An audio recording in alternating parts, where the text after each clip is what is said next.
Quando ero piccolo volevo diventare un nuotatore. A 8 anni feci la mia prima gara. Quando sono salito sul blocco di partenza ho provato una sensazione che non avrei più provato in vita mia.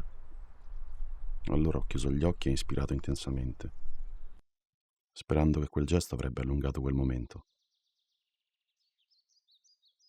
Quando ho riaperto gli occhi i miei avversari erano partiti. Allora mi sono buttato e ho nuotato con tutte le mie forze.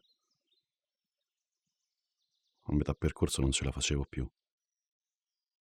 Uno degli istruttori si è tuffato e mi ha portato in salvo. La maggior parte della gente mi stava guardando. Quel giorno mio padre mi disse che nella vita ci vuole determinazione, fortuna e coraggio. Sì, me lo disse in macchina. Nella vita ci vuole determinazione, fortuna e coraggio.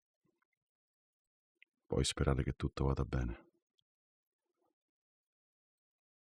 Io, se tutto andrà bene, tra poco sarò morto.